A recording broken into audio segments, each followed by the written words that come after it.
Hello everyone, welcome back to my new video. This is Krishna Talwar and welcome to you all my channel Krishna Classes 360. तो आज हम पढ़ेंगे class 9th जियो का chapter number 1 जिसका नाम है भारत आकार तथा स्थिति। इस चैप्टर में हम इंडिया के साइज और लोकेशन के बारे में जानेंगे, विश्व में इंडिया की क्या स्थिति है इसके बारे में जानेंगे और भारत के पड़ोसी देश के बारे में भी जानेंगे।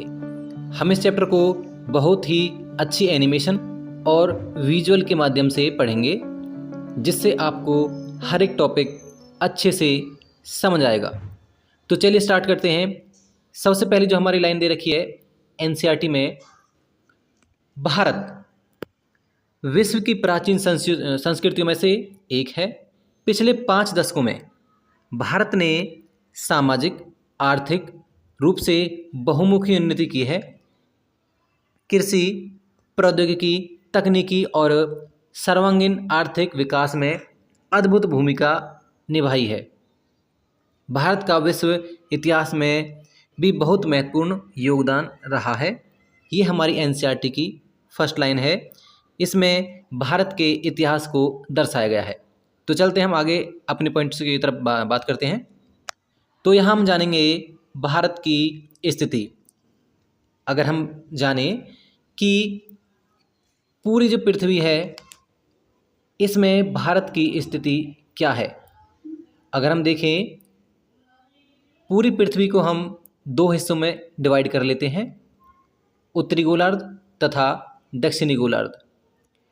ये जो 2 गोलार्ध हैं इसे भूमध्य रेखा द्वारा अलग किया जाता है।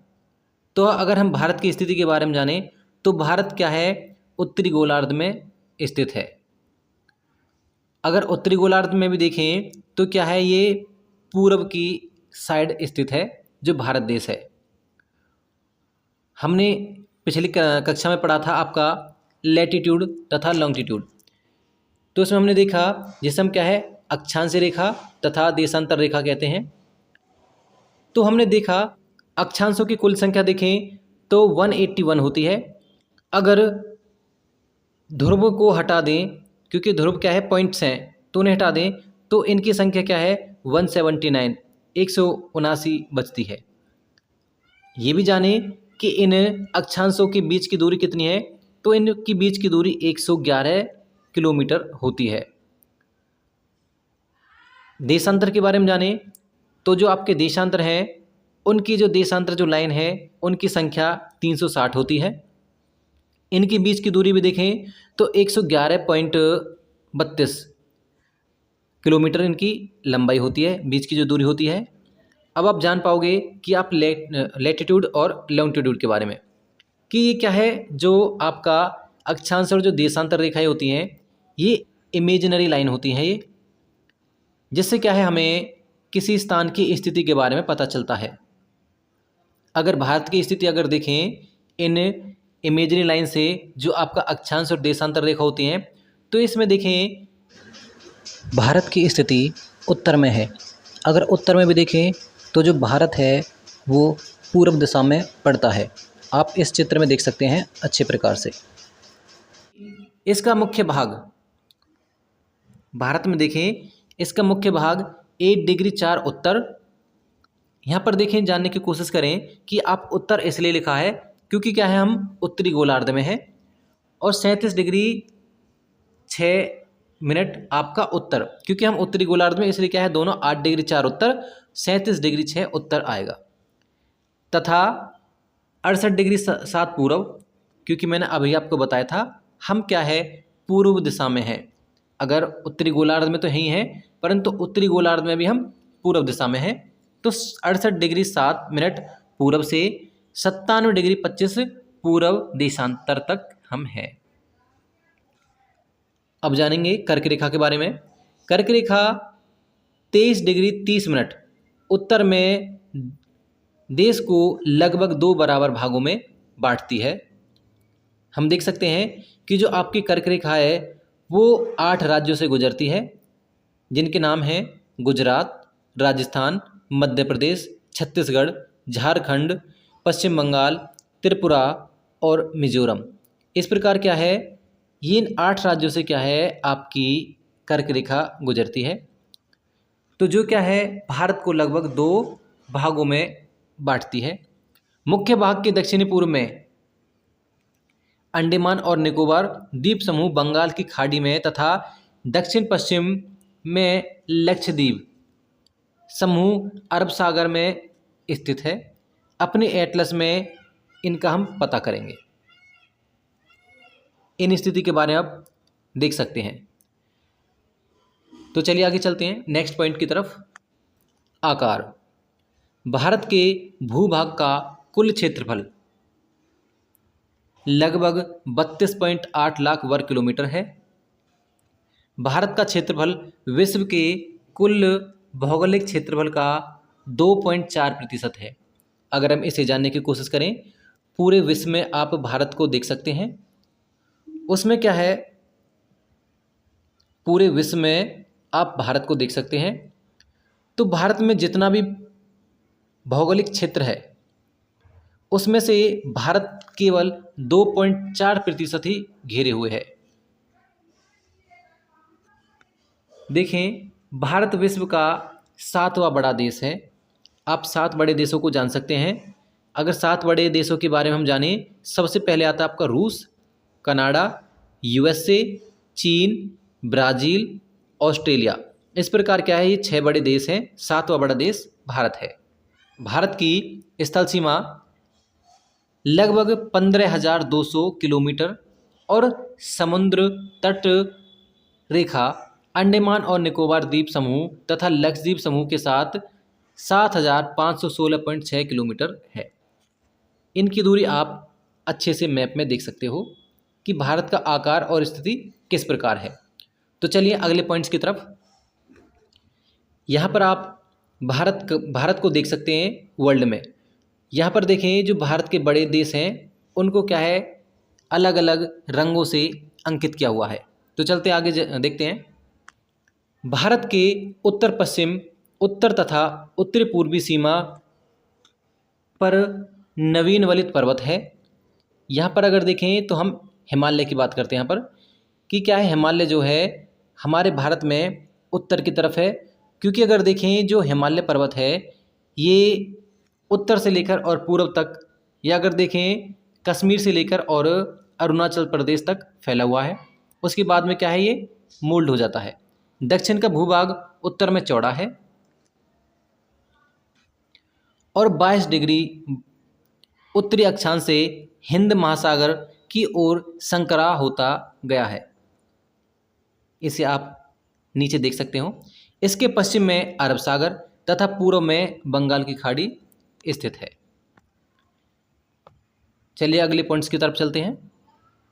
यहाँ से देखें, भारत में जो भारत के अक्षांश और देशांतर हैं उनमें जो लगभग विस्तार है वो एक समान सा ही है, जो 30 डिग्री है।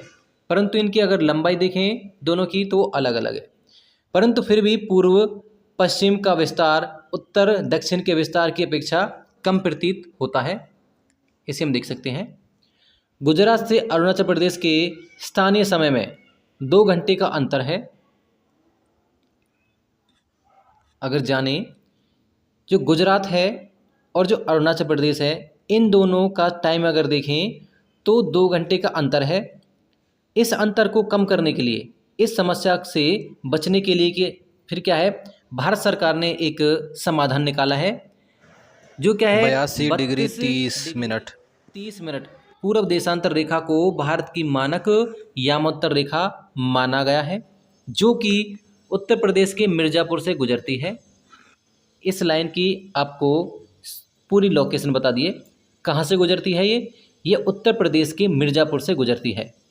अक्षांश का प्रभाव दक्षिण से उत्तर की ओर दिन और रात की अवधि पर पड़ता है।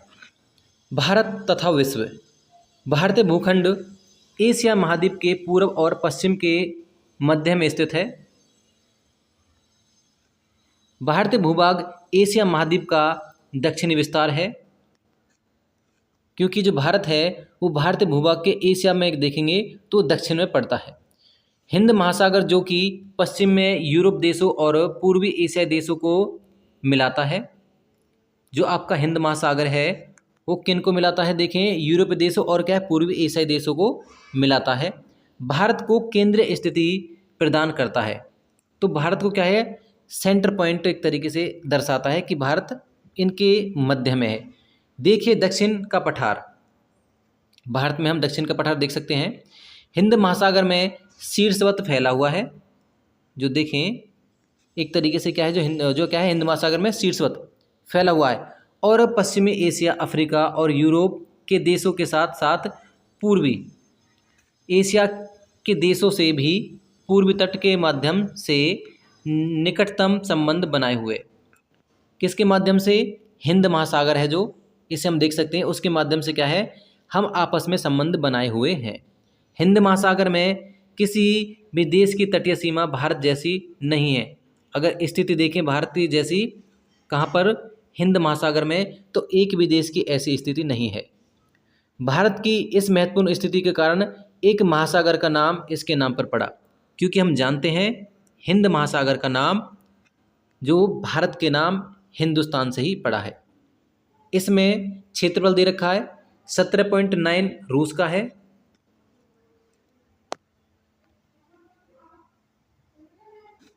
9.98 कनाडा है, संयुक्त राज्य अमेरिका है, फिर चीन है, फिर उसके बाद ब्राज़ील है, ऑस्ट्रेलिया है और भारत है। हम देख सकते हैं भारत की स्थिति। तो इस प्रकार क्या है, ये 6 बड़े राज्य देश हैं जो भारत से बड़े हैं। चलिए आगे।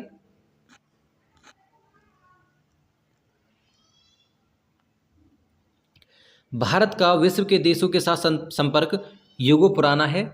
जो भारत का अन्य देशों के साथ जो संपर्क रहा है वो देखें तो बहुत ही पुराना रहा है, परंतु यह संबंध समुद्री जलमार्गों की अपेक्षा भूभागों से होकर था। अगर देखें, हम अगर इतिहास में जाएं तो हम जो व्यापार करते थे, भारतवासी जो अन्य देशों से या भारत से अन्य देश जो व्यापार करते थे वो ज़्यादातर आपका जल मार्ग से ना होकर स्थल मार्ग से होता था।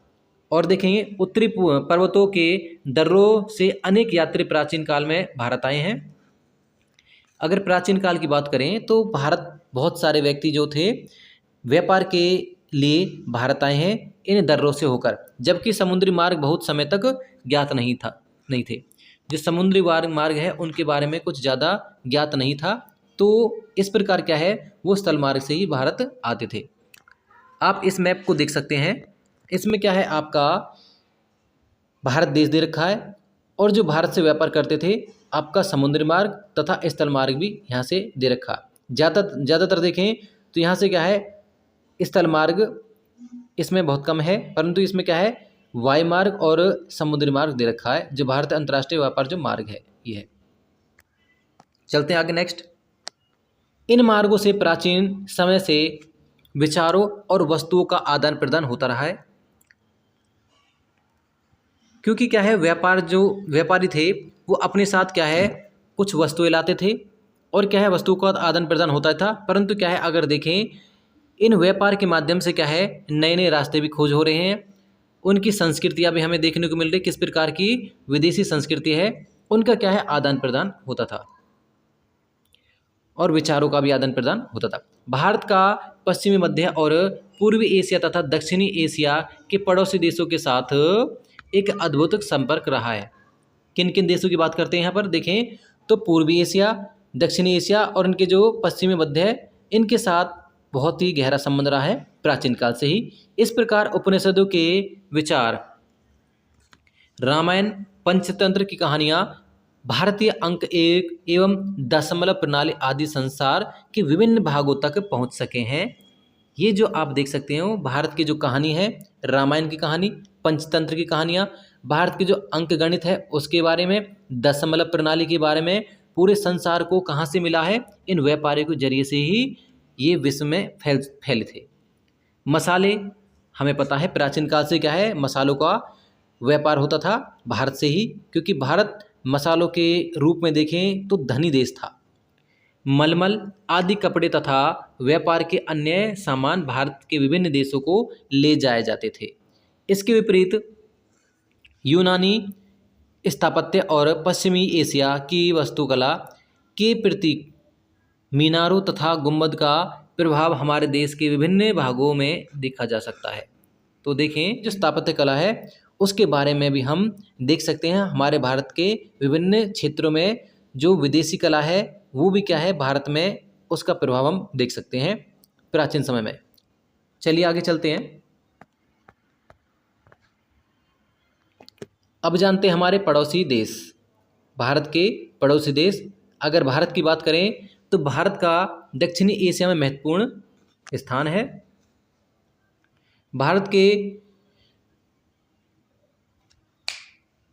भारत में 28 राज्य और 8 केंद्र शासित प्रदेश हैं। यहाँ पर आप 8 कर लेना। और देखेंगे आगे, भारत की भूमि की सीमाएं उत्तर पश्चिम में पाकिस्तान और अफगानिस्तान के साथ, उत्तर में चीन, नेपाल और भूटान के साथ तथा पूर्व में म्यांमार व बांग्लादेश के साथ हैं।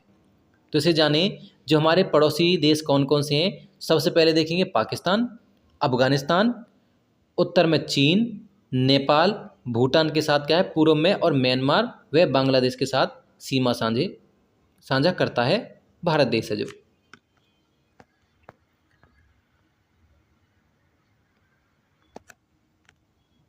आगे देखें, दक्षिण में समुद्र पार हमारे पड़ोसी 2 द्वीप समूह राष्ट्र श्रीलंका और मालदीव है।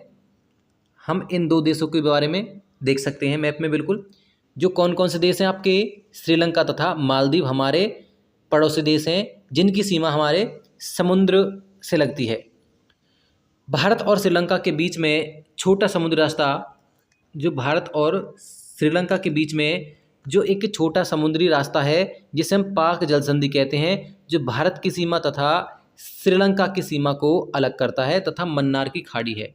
2 देखते हैं हम यहाँ पर, पाक जल संधि तथा मन्नार की खाड़ी, जो क्या है भारत की सीमा को श्रीलंका की सीमा से अलग करता है। मालदीव लक्षद्वीप समूह के दक्षिण में स्थित है। जो मालदीव की स्थिति आप देख सकते हो क्या है, लक्षद्वीप के क्या है दक्षिण में स्थित है। अपने पड़ोसी देशों के साथ भारत के भौगोलिक और ऐतिहासिक संबंध बहुत अच्छे रहे। अगर देखें, भारत के अपने पड़ोसी देशों से क्या है प्राचीन समय से ही क्या है अच्छे संबंध रहे। अपनी एटलस में देखें तो इनका हम पता लगा सकते हैं। तो इसी प्रकार हम अपना चैप्टर खत्म कर चुके हैं। आई होप आप सभी के चैप्टर अच्छे से समझ में आए होगा। अगर आप इसी प्रकार से पढ़ना चाहते हैं और ऐसी ही वीडियोस प्राप्त करना चाहते हैं तो चैनल को कर ले सब्सक्राइब, ताकि क्या है आने वाले समय में आपको ऐसी ही वीडियो आपको प्राप्त हो सके और आपकी जो पढ़ाई है ना रुके और कंटिन्यू हो सके। हमारी यही कामना है आप अपने जीवन में सफल हो और अच्छा मुकाम प्राप्त करें। तो चलते हैं हम, फिर मिलते हैं नेक्स्ट पार्ट में, जो आपका जो नेक्स्ट चैप्टर रहने वाला है जियो का। तो मिलेंगे इससे भी बिल्कुल अच्छे एनिमेशन के साथ। तो दीजिए हमको विदा, फिर मिलते हैं, तब तक के लिए धन्यवाद।